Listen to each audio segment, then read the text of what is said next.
কারো সন্তান মারা গেলে সে কি বাবা মায়ের জন্য সুপারিশ করবে? যদি কারোর সন্তান মারা যায়, ছোট বাচ্চা মারা যায়, নবী করিম সাল্লাল্লাহু আলাইহি সাল্লামের হাদিসের আলোকে তার জন্য দুটি সুসংবাদ আছে। কয়টি সুসংবাদ? দুটি সুসংবাদ আছে।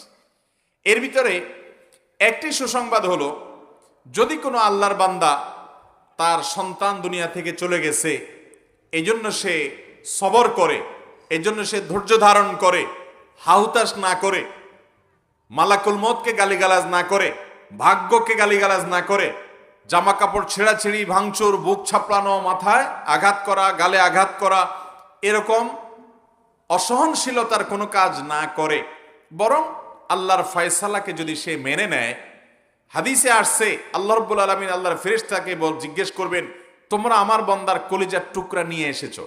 সাহাবীরা বলবে, হ্যাঁ আল্লাহ। সে তার ছেলেকে কলিজার মতো ভালোবাসতো, সে নিজের কলিজার টুকরার মতো মনে করত, আমরা তাকেই, হায়াত শেষ হয়েছে আপনার নির্দেশে আমি নিয়ে এসেছি আমরা। আল্লাহ রাব্বুল আলামিন তখন ফেরেশতাদেরকে বলবেন যে আমার বান্দার প্রাণাধিক প্রিয় তার সন্তানকে তোমরা নিয়ে এসেছো, তার কলিজার টুকরা তোমরা নিয়ে এসেছো, তার মৃত্যু হয়ে গেছে, সন্তান হারানোর পর আমার সন্তান, আমার বান্দার অবস্থান কি? তখন ফেরেশতারা কোন কোন নেককার বান্দা যারা সবর করতে পারেন, যারা আল্লাহর ফয়সালা রাজি থাকেন, তাদের ব্যাপারে ফেরেশতারা বলবে, আল্লাহ আপনার বান্দা আপনার ফয়সালায় সন্তুষ্ট হয়ে বলেছে, আল্লাহ দিয়েছেন, তিনি আবার নিয়েছেন, অতএব আমি আল্লাহর এই সিদ্ধান্তকে স্বাগতম জানাই, আমি আল্লাহর এই সিদ্ধান্তে সন্তুষ্ট, আমি রাজিবিল কাজা, আল্লাহর এই ফয়সালা সন্তুষ্ট হয়ে গেছি, সেজন্য আলহামদুলিল্লাহ বললাম। এই কথা বান্দা বলেছে, আল্লাহ তখন বলবেন যে আমার বান্দা, আল্লাহ সবকিছু জানেন, তারপরও প্রমাণ করবার জন্য ফেরেশতাদেরকে বলবেন যে আমার বান্দা, তাকে এই বিপদ দিয়েছি, নিজের সন্তান হারা হওয়ার পরে চোখের পানি ফেলবে, এটা তো স্বাভাবিক। নবী সাল্লাল্লাহু আলাইহি সাল্লামের সন্তান, ছোট ছেলে যখন দুনিয়া থেকে চলে যায় শৈশবে, তখন তার চোখ দিয়ে পানি পড়েছে।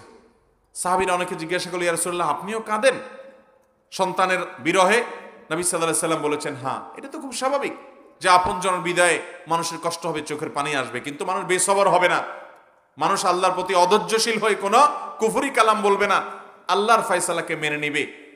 নবী সাল্লাল্লাহু আলাইহি সাল্লামের এই হাদিসে বলছে, আল্লাহ তাআলা তখন ফেরেশতাদেরকে বলবেন, আমারে বান্দা যেহেতু সবর করেছে, তোমরা সাক্ষী থাকো, আমি তাকে জান্নাতে একটা প্রাসাদ দিব, যেটার নাম হলো বাইতুল হামদ বা প্রশংসার ঘর।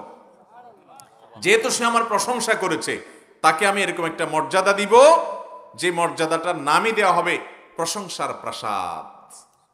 এক। আর দ্বিতীয়ত, যাদের ছোটবেলায় ছেলে মেয়ে মারা গেছে, সন্তান হারা হয়ে গেছেন, ছোট ছোট সন্তান দুনিয়া থেকে চলে গেছে, তারা সবর করেছেন। অনেক ভাই বোনকে আমরা চিনি যে 2-3টা সন্তান দুনিয়া থেকে চলে গেছে, একজন গেছে, আরেকজন গেছে, কয়েকজন সন্তান হয়েছে, সবাই মারা গেছে। আল্লাহরে বান্দা বান্দিরা যদি সবর করতে পারেন, যদি ধৈর্য ধারণ করতে পারেন, এই সন্তানের সাথে সাক্ষাৎ তো হবেই হবে। সেই সাথে নবী আলাইহিস সালামের অন্য হাদিস থেকে আমরা জানি যে এই সন্তান কিয়ামতের দিন তার এই বাবা মায়ের জন্য সুপারিশ করবে আল্লাহর কাছে। আল্লাহ তাআলা আমাদেরকে বিপদে ধৈর্য ধারণ করার তৌফিক দান করুন। অনেক সন্তান বেঁচে থেকে আপনার জীবনে যা অর্জন হবে, আল্লাহ তাআলা তাকে যদি নিয়ে যান, আপনার জীবনে তার চেয়ে বেশি লাভ অর্জন হতে পারে। এজন্য ঈমানদার কোনো বিপদে অস্থির হবে না। আমি যেটাকে বিপদ মনে করছি সেটা আমার জন্য নেয়ামত হতে। অতএব যাদেরকে আল্লাহ তাআলা এই পরীক্ষায় ফেলেছেন যে সন্তান দুনিয়া থেকে চলে গেছে, আমাদের এই ভিডিওটি যদি আপনার ভালো লেগে থাকে, তাহলে ভিডিওতে একটি লাইক দিতে পারেন এবং আপনার প্রিয়জনদের সাথে শেয়ার করতে পারেন।